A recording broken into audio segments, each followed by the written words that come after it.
ஒரே ஒரு ஸ்வீட் கார்னை வச்சு ஒரு சூப்பரான கிறிஸ்பியான ஈவினிங் ஸ்நாக்ஸ் ரெசிபி தான் இன்றைக்கி பார்க்க போகிறோம். ஸ்வீட் கார்ன் போண்டா எப்படி செய்கிறதுன்னு பார்க்க போகிறோம். ரொம்பவே டேஸ்ட்டாக இருக்கும். கண்டிப்பாக ட்ரை பண்ணி பாருங்கள், மிஸ் பண்ணிடாதீங்க. ஸ்வீட் கார்ன் போண்டா செய்கிறதுக்கு ஸ்வீட் கார்ன் இது மாதிரி உதிர்த்து எடுத்துக்கணும். இப்போ ஒரு பேன் வச்சுக்கோங்க. பேனில் எண்ணெய் சேர்த்துக்கோங்க. எண்ணெய் நல்லா காஞ்சதுக்கப்புறமா பொடியாக கட் பண்ணி வச்சுருக்க வெங்காயத்தை சேர்த்து லைட்டாக வதக்கிக்கோங்க. இப்போ அது கூடவே பொடியாக கட் பண்ண ஒரு பச்சை மிளகாய் சேர்த்து வதக்கிட்டு 1 டீஸ்பூன் இஞ்சி பூண்டு பேஸ்ட்டு சேர்த்துட்டு நல்லா வதக்கிக்கோங்க. அது கூட கட் பண்ணி வச்சுருக்க தக்காளி சேர்த்து வதக்கிட்டு கொஞ்சமாக கருவேப்பிலையும் சேர்த்து வதக்கிக்கலாம். வெங்காயம் தக்காளியெல்லாம் நல்லா வதங்கினதும் நம்ம எடுத்து வச்சுருக்க ஸ்வீட் கார்னும் அதில் சேர்த்து வதக்கிட்டு ஒரு பிளேட் போட்டு மூடி ஒரு 10 நிமிஷம் அப்படியே விட்டுருங்க. ஸ்வீட் கார்ன் ஓரளவுக்கு வெந்துடும். இப்போ இதில் மசாலாவுக்காக கொஞ்சமாக மஞ்சள் தூள், தேவையான அளவு உப்பு, நம்ம காரத்துக்கு ஏற்ற மாதிரி மிளகாய் தூள், 1 டீஸ்பூன் கரம் மசாலா இல்லைன்னா சிக்கன் மசாலா சேர்த்துக்கோங்க. சேர்த்துட்டு மசாலாவோட பச்சை வாசனை போகிற அளவுக்கு நல்லா வதக்கிக்கோங்க.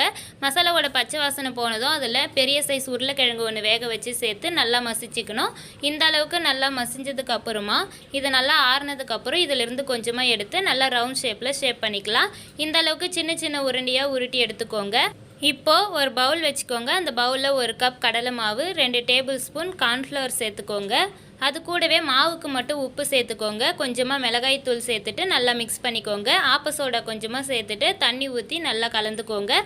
மாவு பஜ்ஜி மாவு பதத்துக்கு இருக்கணும். இப்போ ஒரு உருண்டையை அதில் சேர்த்துட்டு எண்ணெய் காஞ்சதும் அது எண்ணெயில் நம்ம சேர்த்துக்கலாம். இது மாதிரி ஒவ்வொன்றா சேர்த்துக்கோங்க. சேர்த்த உடனே கலந்து விட்டுறாதீங்க. கொஞ்சம் நேரம் கழித்து கலந்து விடுங்க. ஒரு சைடு நல்லா வெந்ததுக்கப்புறமா இப்போ இன்னொரு சைடு நல்லா திருப்பி விட்டுடலாம். எல்லா சைடும் திருப்பி விட்டு பொன்னிறமாக செவந்ததுக்கப்புறம் எடுத்தால் சூப்பரான கிறிஸ்பியான ஸ்வீட் கார்ன் போண்டா ரெடி ஆகிடும். போண்டா எப்போவுமே ஒரே மாதிரி செஞ்சு கொடுக்காம இது மாதிரி கொஞ்சம் டிஃப்ரெண்ட்டாக ட்ரை பண்ணி பாருங்கள். ரொம்பவே சூப்பராக இருக்கும். குட்டீஸ்லாம் விரும்பி சாப்பிடுவாங்க. கண்டிப்பாக ட்ரை பண்ணி பார்த்துட்டு எப்படி இருக்குன்னு மறக்காமல் கமெண்ட் பாக்ஸில் கமெண்ட் பண்ணுங்கள்.